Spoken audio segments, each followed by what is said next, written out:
सम्मानित ग्रामवासी, यहाँ उपस्थित हमारी माताएं बहनें, सम्मानित बुजुर्ग, नौजवान साथी, आप लोगों ने यहाँ मुझे बुलाया, मैं इसके लिए आपका धन्यवाद करता हूँ।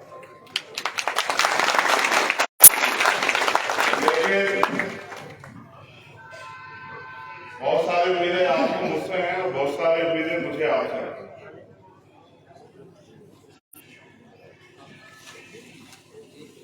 आज यहाँ के जिलाध्यक्ष और पार्टी के तमाम लोगों ने 3-4 प्रोग्राम इस क्षेत्र में लगाए। मुझे आपके यहाँ 1 घंटे पहले आ जाना चाहिए था, 1 घंटे से भी पहले, लेकिन कल हमारे विधानसभा अध्यक्ष नगीना के जो ललित कुमार है, उनके पिताजी का देहांत हो गया, वो हमारे बीच में नहीं रहे। अब सुबह मेरे सामने ये सबसे बड़ा सवाल था कि पहले मैं आपसे मिलने जाऊं या उनके घर जाऊं। मुझे ऐसा लगा कि मैं आपसे तो माफी मांग लूंगा देर से आने की, लेकिन अगर उनके घर नहीं जाऊंगा तो ये अच्छा नहीं। पहले मैं उनके घर गया अपने भाई का दुख बांटने के लिए, क्योंकि वो मेरे परिवार का था। उसको ये विश्वास दिलाने के लिए कि हम उसके साथ, फिर वहां से मैं आप लोग के बीच आया, इसलिए आपका इंतजार करना पड़ा। मुझे आपसे बहुत कम समय में थोड़ी सी बातें कहनी है। मुझे उम्मीद है कि आपको मेरी बात समझ आ जाए कि मैं क्या कहना चाहता हूँ। आज जो हालात हैं, वो हालात बड़े आसानी से नहीं हुए। इन हालातों के लिए कि ऐसे हालात भारत में बने, 2 तरह के हालात पर मैं जब हालात की बात कर रहा हूं तो 2 तरह के हालात। एक जो आप देख रहे हैं कि चारों तरफ किस तरह की नफरत, किस तरह का झूठ, किस तरह की समस्याएं बड़े पैमाने पर। दूसरी तरफ कि आज अपने संविधान की वजह से इस देश के किसान, कमेरे, नौजवान, महिला, मजदूर, तमाम लोगों पे कुछ अधिकार इस देश का नागरिक होने के नाते। तो जब मैं बात हालात की कर रहा हूं तो पहले बात मैं अधिकारों की कर रहा हूं कि भारत में जो भी वंचित वर्गों को मिला वो रोने, चिल्लाने, मांगने से नहीं मिला। इसके लिए कुर्बानियां देनी पड़ी, इसके लिए आंदोलन करने पड़े, संघर्ष करने पड़े। और अगर इतिहास को आप पढ़ोगे, समय समय में भारत की धरती पे ऐसे संत गुरु महापुरुष जन्मे जिन्होंने परिवर्तन के लिए काम किया। भगवान तथागत गौतम बुद्ध, संत शिरोमणि सतगुरु रविदास जी महाराज, भगवान वाल्मीकि महाराज, गुरु नानक देव, संत कबीर, गुरु गोविंद सिंह जी, ऐसे महापुरुष, ऐसे गुरु संत पैदा हुए जिन्होंने समाज को आगे बढ़ने का रास्ता दिखाया, जिन्होंने समाज के हकों की लड़ाई लड़ी, समाज की रक्षा की, देश की रक्षा की। फिर एक बड़ी दृष्टि पे जो महापुरुषों के जिन्होंने अपना पूरा जीवन हम लोगों को अधिकारित आजाद भारत में मिल जाए, इसके लिए प्रयास किया। राष्ट्रपिता ज्योतिबा फूले, छत्रपति साहू जी महाराज, डॉक्टर बाबा साहब अम्बेडकर, सर छोटू राम, चौधरी चरण सिंह, बाबू जगदेव प्रसाद कुशवाहा, जननायक कपूरी ठाकुर, माननीय दीना नाना वाल्मीकि, डॉक्टर APJ अब्दुल कलाम साहब, इतने महापुरुष पैदा हुए और उन्होंने अपने बारे में सोचना बंद करके आम लोगों के बारे में सोचा, तब जाके हमारी जिंदगी में बदलाव हुआ। लेकिन मैं आपसे जो कहना चाहता हूं वो ये कि अभी मैं मध्य प्रदेश गया, वहां एक कार्यकर्ता के आंदोलन से वापस जाते हुए जान चली गई, और जब मैं उनके घर गया तो मैंने देखा कि उनका घर आज भी कच्चा। देश को आजाद हुए 75 साल हो गए। जब मैं देश में घूमता तो देखता हूं आज भी लाखों लोग साफ पानी नहीं पी पा रहे। मैं जब देश के विभिन्न कोनों में जाता हूं, आंदोलन के लिए, संघर्ष के लिए, संगठन के लिए, अपनी बात रखने के लिए, तो अच्छे कपड़े नहीं है लोगों के पास, खाने को अन्न नहीं, ढकने को तन नहीं, तन ढकने को कपड़े नहीं, इस तरह के हालात हैं।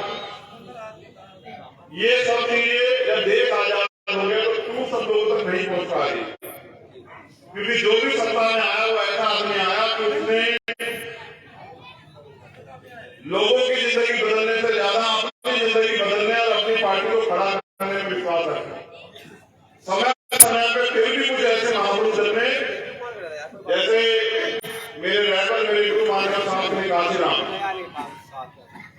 जिन्होंने अपने जीवन का एक एक पल हम किसान, कमेरों, शोषितों, वंचितों की तरक्की में लगा दिया। लेकिन जो आज दूसरे हालात बने वो ऐसे हैं कि नफरत का जहर बोला जा रहा है। मैं इस बात को नहीं छिपा सकता कि क्या हुआ अभी हरियाणा में।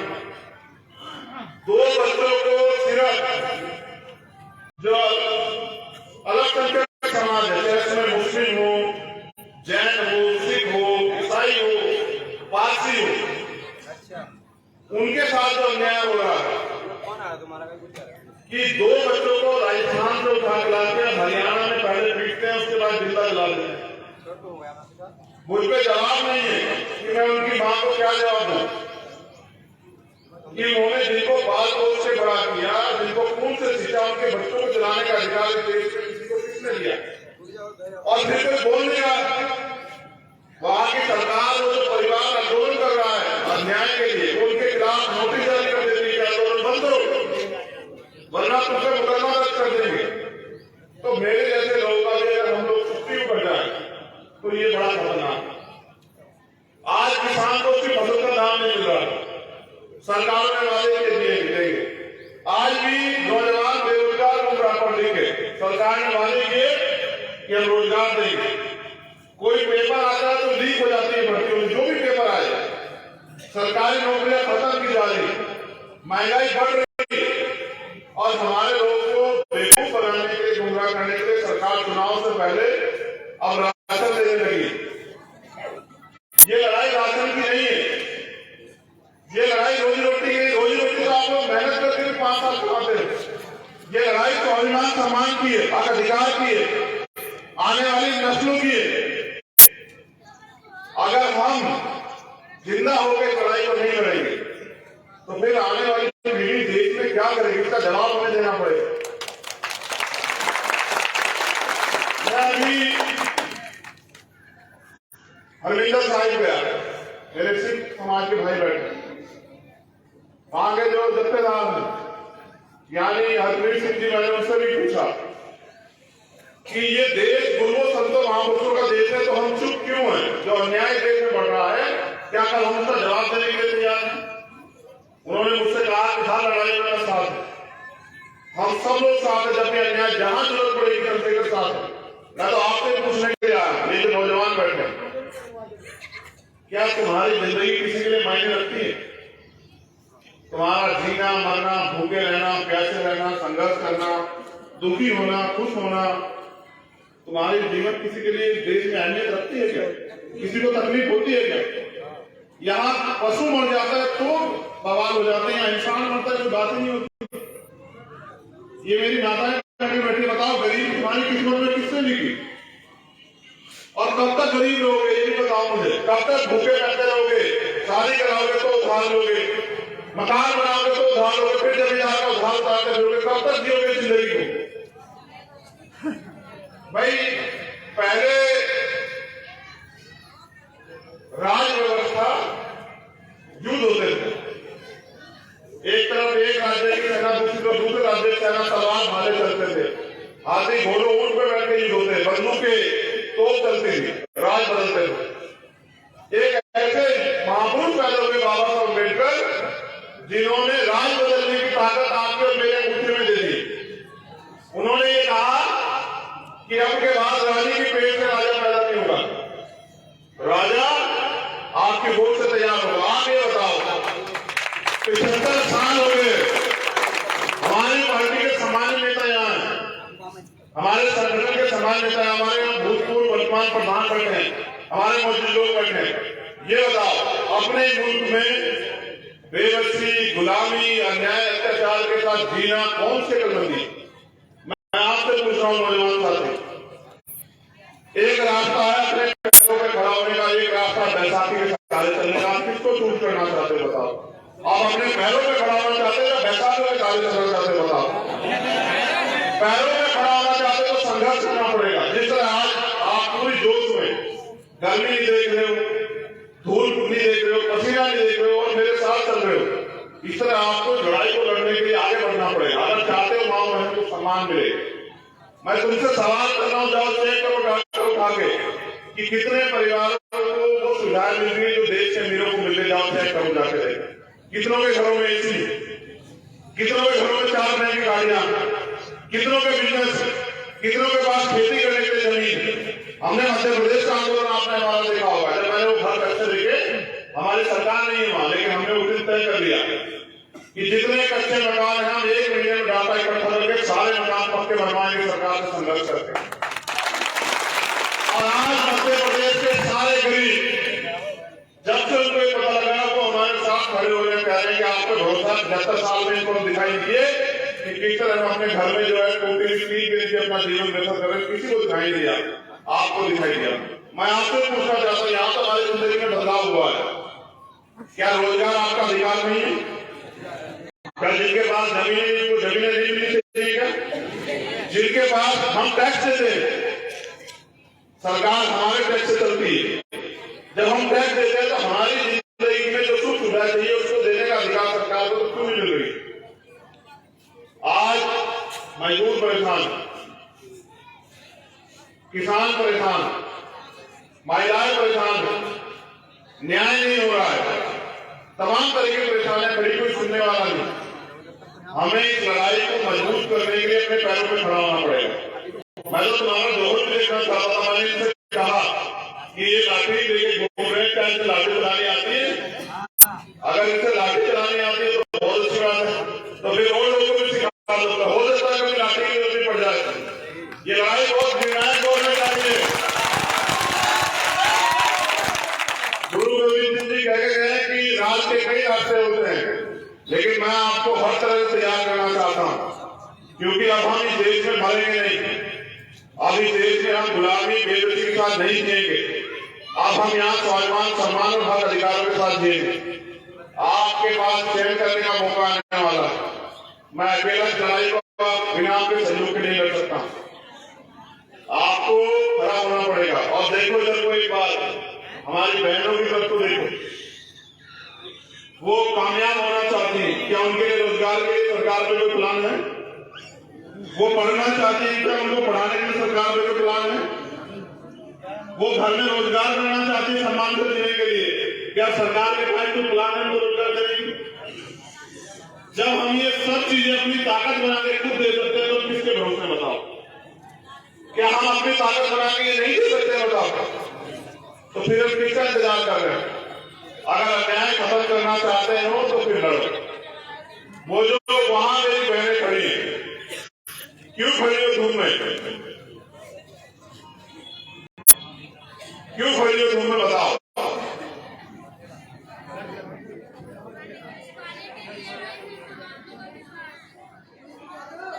नहीं, तुम ज्ञान में बांटो। मैं तुमसे पूछना चाहता हूं, क्यों खड़ी हो धूप में? मुझे देखने के लिए? मुझे तो देख लो, मगर इस बार नंबर तुम्हारा है कि मैं तुम्हें देखना चाहता हूं कि मेरी बहनें मेरा कितना साथ देंगी।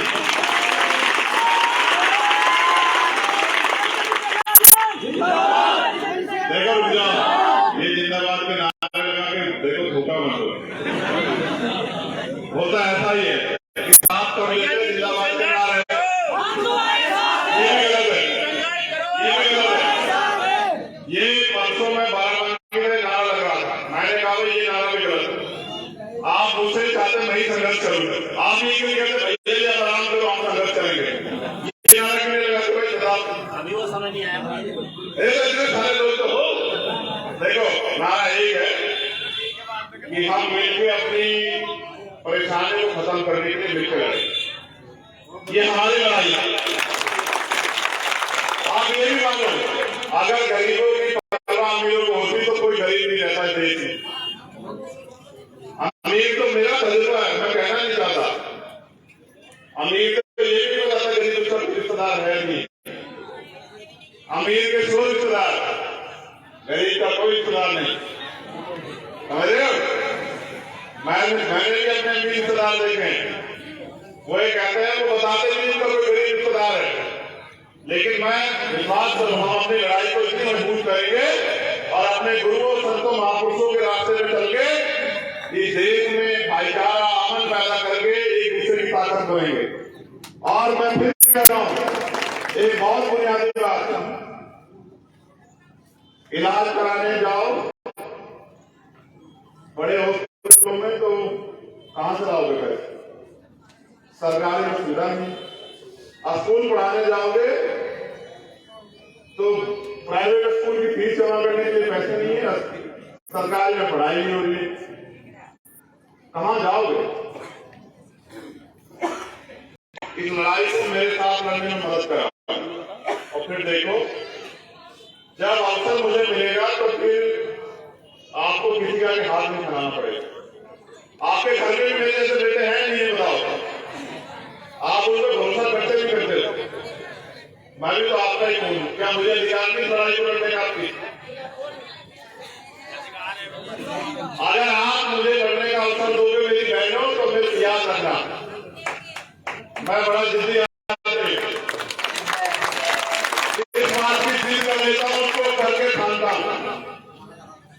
इसलिए आपसे कह रहा हूं कि मेरे जाने के बाद बहुत लोग आएंगे मेरे खिलाफ बोलने के लिए, कहेंगे छोड़ो तो उसका साथ मत दो, हम पैसे देंगे तुम हमारा साथ दो। लेकिन याद रखना, वो पैसे तुम्हें खरीदने के दे रहे हैं, वो तुम्हें कुछ पैसे देकर तुम्हें खरीदना चाहते हैं। क्या तुम बिकाऊ बनना चाहते हो? अगर बिक जाओगे तो फिर कहां से अपने हक अधिकार मांगोगे? बताओ। वो तुम्हें आगे मेरे खिलाफ और कुछ करेंगे। बताओ, क्या अगर देश में कहीं अन्याय होता तो धीमान सबसे पहले खड़ी होती? बताओ। भोपाल मध्य प्रदेश के लोग समझ के मेरे घर के लोग देश से समझ रहे हैं, वरना भोपाल के लोग इन्होंने देखा होगा। मध्य प्रदेश के लोगों ने कहा मुझसे कि आ जाओ, हम आपके साथ हैं। और मध्य प्रदेश में उस रैली के बाद विपक्षियों को नींद नहीं आई। वहां 2023 में चुनाव में आपसे वादा करता हूं कि वहां के लोगों की जिंदगी बदलने का फैसला हमने कर लिया, लेकिन यहाँ का फैसला आपको अपने आप करना पड़ेगा। और मैं ज्यादा समय नहीं दे सकता हूँ, हमारे लीडर्स रहेंगे, हमारे नेता रहेंगे, हमारे भाई रहेंगे, आप लोगों को मिलकर लड़ाई करनी है। यहाँ मैं पैसे दे सकता हूँ, फिर कह रहा हूँ, यहाँ हमारे समाजी लोग बैठे मंच पे, ना तो मेरे पास देने को पैसे, ना ही मैं और कोई सुख सुविधा उस तरह की आपको नहीं दे सकता कि भाई आपको कुछ बहुत सुख सुविधा दे दूं। लेकिन मैं आपसे वादा कर सकता हूं कि अगर आपने मेरा साथ दिया तो मैं आपका हाथ किसी का खरीद नहीं दूंगा। ये मैं वचन देता हूं।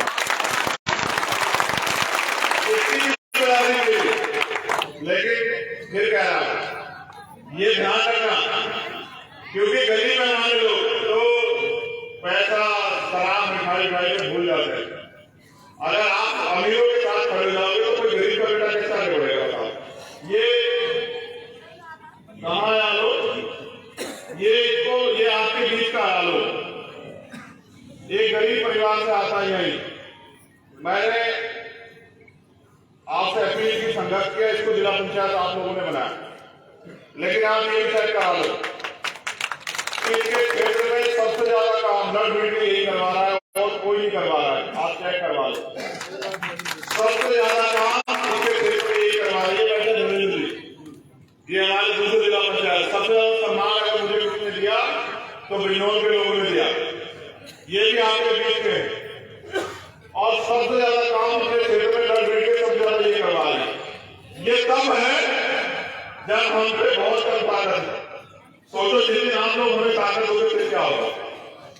हम अपने परिवारों के लिए, जो हमारा बहुजन समाज है, कमजोर वंचित शोषित किसान का मेरे लोग, घर तक रोजगार पहुंचाने का प्रयास करेंगे। हमारा तो लक्ष्य है कि हर घर को एक रोजगार को कम से कम मिलना चाहिए। कि उसे किसी के आगे हाथ ना फैलाना पड़े। हर घर को पक्का मकान और हर घर को वो सुविधाएं जो सरकार को देनी चाहिए वो मिलनी चाहिए। तो मैं आपसे बस ये निवेदन करूंगा, क्योंकि मुझे जाना है, आप लोग यहाँ हो, मुझे सुनने के लिए आए, मुझे देखने के लिए आए, मुझसे प्यार करते हो, आशीर्वाद देने के लिए आए, तो इस लड़ाई में मेरा साथ देना। मैं बार बार नहीं आ पाऊंगा, मेरे कंधों पे बहुत बड़ी जिम्मेदारी। जब देश में कहीं पे अत्याचार होता है, हर माँ बहन चाहती है जहाँ न्याय को कर आए हमारे पास, इसलिए मैं समय कम दे पाता हूँ। तो आप मेरा साथ दोगे बताओ? नहीं, दोनों हाथ उठाने दोगे तो मालूम। अभी हमारे मुस्लिम समाज के लोग तैयार नहीं, चिंता मत करो, आपको भी मेरे जैसा लड़ाका कोई नहीं मिलेगा, याद रखना। Azad Samaj party, Azad Samaj party. आप उठाओ हाथ लोग मेरे साथ। ऊपर जो लोग साथ नहीं उनको भी देख रहा हूँ, जो पहले हमारे साथ नहीं है। चलो शुक्रिया, धन्यवाद। बस एक चीज याद रखो, लोकतंत्र है, आप ज्यादा ताकत, आप जिसको ताकत दो तो मिट्टी के आदमी को वो ताकत हो जाएगा। फैसला आपको करना है। मैं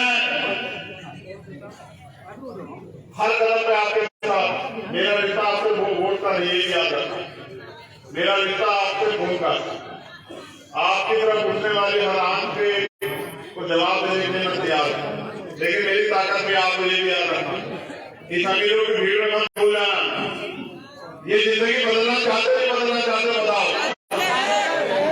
ठीक है, मेरे साथ देना। बहुत बहुत धन्यवाद बसेड़ा स्कूल के सभी साथियों को जिन्होंने प्रोग्राम कराया, वो हमारे सम्मानित साथी बदरुद्दीन अंसारी जी, सरदार बंदयाल जी, राजेंद्र सिंह जी, पुष्पराज कश्यप जी, प्रधान मंगल सिंह जी,